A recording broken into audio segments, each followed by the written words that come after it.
क्या आप भी प्लान कर रहे हैं कि यूएसए में अपनी एलएलसी कंपनी सेटअप करें और अपना एग्जिस्टिंग बिजनेस को ग्लोबली एक्सपेंड करें? तो रुकिए, इस वीडियो को देखने के बाद हो सकता है कि आप यूएसए एलएलसी का आइडिया ड्रॉप कर दें और अपना दुबई में कंपनी सेटअप करें। हाँ, आपको लग रहा होगा कि दुबई में कंपनी सेटअप करना काफी कॉस्टली है as compare to USA, but अगर ये वीडियो आप पूरा देख लेंगे तो शायद हो सकता है कि आपका दुबई कंपनी सेटअप करने के बाद फायदा हो जाए। तो चलिए बिना देरी के शुरू करते हैं।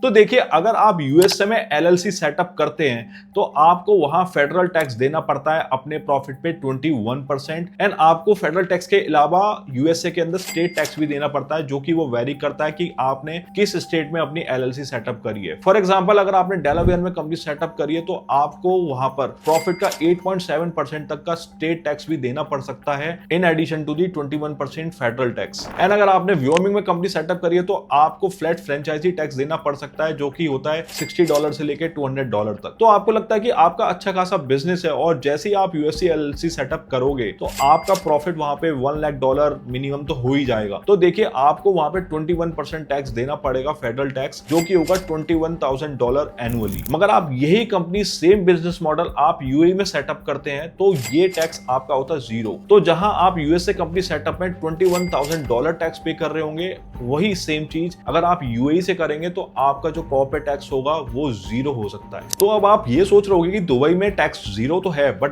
दुबई में कंपनी सेटअप करने के लिए बहुत ज्यादा खर्चा लगेगा एंड प्लस आपको दुबई भी ट्रेवल करना पड़ेगा। तो देखिए, ऐसा नहीं है। दुबई में भी एक ऑफशोर जोन है जिसका नाम है रैक आईसीसी, जिसमें आप रिमोटली अपने होम कंट्री में बैठे बैठे अपना दुबई में कंपनी सेटअप कर सकते हैं, एंड प्लस आप अपना डिजिटल बैंक अकाउंट भी ओपन कर सकते हैं, जैसे कि आप यूएसए एलएलसी में भी कर पाते हैं। And plus rack ICC company setup करने की जो कॉस्ट आएगी वो मैक्सिमम $1,000 आएगी। आप $1,000 में दुबई कंपनी सेटअप कर सकते हैं। एंड जहां आप अगर यूएसए में कंपनी सेटअप करते हैं, चाहे डेलावेयर में या व्योमिंग में, तो वहां पर भी जो आपकी कॉस्ट आती है वो आती है $400 to $600। तो देखिए, दुबई में आप $400 ज्यादा खर्च करने से आप करीबन $21,000 का टैक्स बचा पा रहे हैं अगर आपका $1 लाख का प्रॉफिट हो रहा है अपने बिजनेस में। तो देखिए, अल्टीमेटली जो नेट बेनिफिट हो रहा है दुबई कंपनी स्ट्रक्चर में वो हो रहा है आपका करीबन $20,000 का। तो अगर आपका बिजनेस बहुत छोटे लेवल पे है तो डेफिनेटली आप यूएसए को ट्राई कर सकते हैं। एंड अगर आपका बिजनेस चलता फिरता है और आपको लगता है कि फर्स्ट ईयर से ही ये प्रॉफिटेबल हो जाएगा, तो मैं आपको सजेस्ट करूंगा आप दुबई में ऑफशोर कंपनी सेटअप करें, क्योंकि दुबई में $400 कॉस्ट ज्यादा खर्च करने पे आपको कितना ज्यादा टैक्स बेनिफिट मिल रहा है ये आपको जरूर देखना पड़ेगा जब आप अपना ओवरसीज कंपनी सेटअप का डिसीजन ले रहे हैं। तो अब बात आती है कि कंपनी सेटअप में टिल बैंक अकाउंट ओपनिंग तक कितना टाइम लगता है। तो देखिए, अगर आप यूएसए एलएलसी सेटअप करते हैं तो आपका 2 to 5 डेज के अंदर कंपनी सेटअप हो जाएगा, बट आपका बैंक अकाउंट ओपन नहीं होगा, क्योंकि बैंक अकाउंट ओपन करने के लिए यूएसए में EIN चाहिए होता है और EIN आपका कम से कम 15 से 30 दिन में आएगा, एंड तभी आप बैंक सेटअप कर सकते हैं। तो मैंने एक डिटेल में एक YouTube वीडियो बना रखा है जिसमें मैंने एक्सप्लेन किया है कि कैसे आप यूएसए में step by step company setup कर सकते हैं, वो आप यहां से देख सकते हैं। अगर आप यूएसए में कंपनी सेटअप कर रहे हैं तो डेफिनेटली आपका 45 डेज लग जाएगा पूरा बैंक अकाउंट ओपन होने तक, बट अगर आप दुबई में रैक आईसीसी में कंपनी सेटअप करते हैं तो इसमें टाइम लगेगा 5 डेज, एंड जैसे ही आपकी कंपनी सेटअप हो जाएगी इमीडिएटली आप अपना बैंक अकाउंट अप्लाई कर सकते हैं। तो देखिए, यूएई कंपनी सेटअप करने के बाद आपके पास बहुत सारे बैंक ऑप्शन अवेलेबल हैं। आप रसल खेमा बैंक में भी अप्लाई कर सकते हैं, जिसको रैक बैंक भी बोलते हैं। बार्कलेज बैंक में भी आप अप्लाई कर सकते हैं, उनका भी टाई अप है रैक आईसीसी के साथ। और डिजिटल बैंक तो बहुत सारे हैं, प्योनीर बैंक हो गया और भी बहुत सारे बैंक हो गए। मैं डिस्क्रिप्शन पे लिंक डाल दूंगा, तो आप प्योनीर में भी बैंक अकाउंट ओपन कर सकते हैं। हमारी टीम आपको हेल्प करेगी अगर आप प्योनीर में बैंक अकाउंट ओपन करते हैं तो देखिए, जो रैक आईसीसी है वो गवर्नमेंट ओन अथॉरिटी है।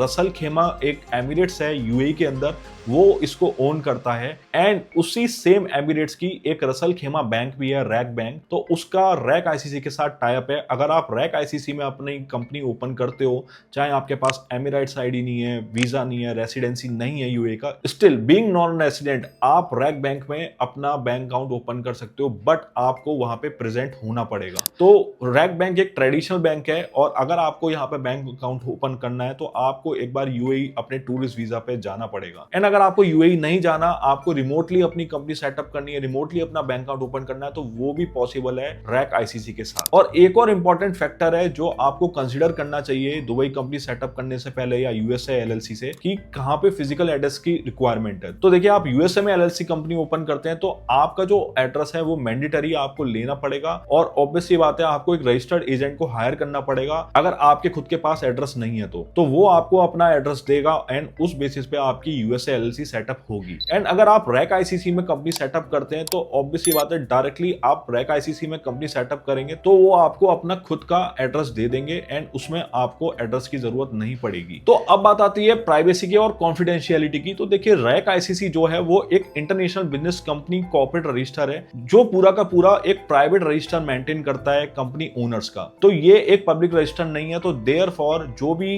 कंपनी ओन करता है रैक आईसीसी के अंदर वो कोई भी नहीं देख सकता, कोई भी पब्लिकली पता ही नहीं कर सकता कि इस पर्टिकुलर कंपनी का कौन ओनर है। एंड जब आप रैक आईसीसी में कंपनी सेटअप करेंगे तो आप अलग अलग सफिक्स यूज कर सकते हैं, जैसे कि हो गया प्राइवेट लिमिटेड, आप आईएनसी भी वर्ड यूज कर सकते हैं और एलएलसी भी वर्ड यूज कर सकते हैं। बट आप यूएसए में कंपनी सेटअप करते हैं तो आपको या तो एलएलसी वर्ड यूज करना पड़ेगा स्ट्रिक्टली या आईएनसी यूज करना पड़ेगा। एंड यूएसए में कॉन्फिडेंशियलिटी की बात आती है तो देखिए, बहुत सारी ऐसी स्टेट्स हैं जहां पे पब्लिक रजिस्टर है, वहां पे प्राइवेट रजिस्टर नहीं है, बट कुछ स्टेट हैं जहां पे प्राइवेट रजिस्टर है, जो कि है डेलावेयर और व्योमिंग। अगर आप व्योमिंग में कंपनी सेटअप करते हैं तो हाँ, आपकी जो भी आइडेंटिटी है ओनर्स की वो रिवील नहीं होगी। एंड अगर आप डेलावेयर में कंपनी सेटअप करते हैं तो आपका जो प्राइवेट एजेंट है, जो रजिस्टर्ड एजेंट है, उसकी डिटेल्स रिवील होगी, उसका नाम सामने आ रहा होगा कि हाँ, ये रजिस्टर्ड एजेंट है जिसने कंपनी सेटअप करी है, एंड उस पर्टिकुलर रजिस्टर्ड एजेंट को पता होगा कि इस पर्टिकुलर कंपनी का कौन ओनर है। तो आप यूएसए में बोल सकते हैं कि एक मॉडरेट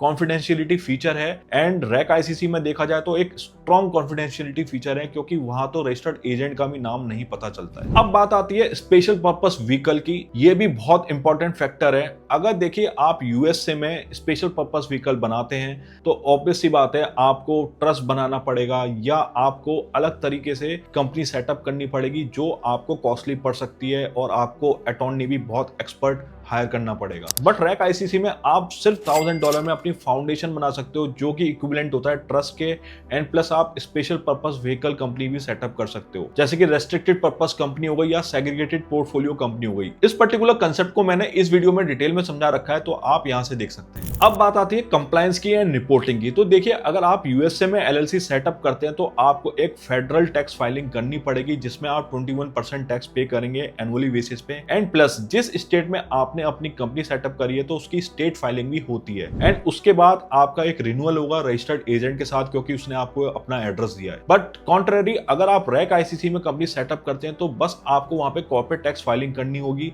जो कि एनुअली एक बार ही होती है पूरे साल में। कुछ लोगों को अभी भी लगता है कि दुबई में कंपनी सेटअप करने के लिए लोकल स्पॉन्सर चाहिए होता है, बट वो बहुत पुरानी बात है। अब ऐसा नहीं है, आप 100% फॉरेन ओनरशिप भी होल्ड कर सकते हैं। तो आपको इवन दुबई में जाने की जरूरत भी नहीं है और ना ही आपको बैंक अकाउंट ओपन करने के लिए जरूरत है। और यही एक अकेला ऑफशोर जोन है दुबई के अंदर, जहां पे आपको ना वीजा लेने की जरूरत है, ना एमिरेट्स आईडी लेने की जरूरत है, और आप full fledge Dubai company setup कर सकते हैं बैंक ओपनिंग के साथ। तो अगर आपको रैक आईसीसी कंपनी सेटअप में हेल्प चाहिए तो आप हमारी टीम को कनेक्ट कर सकते हैं। हम आपको end to end solution provide करेंगे, और स्टिल आपका कोई भी डाउट रह गया है तो आप मुझसे लिंक्डइन में कनेक्ट कर सकते हैं। और आपको ये वीडियो अच्छा लगा हो तो इस वीडियो को लाइक करें, शेयर करें और सब्सक्राइब करना ना भूलें। Thank you.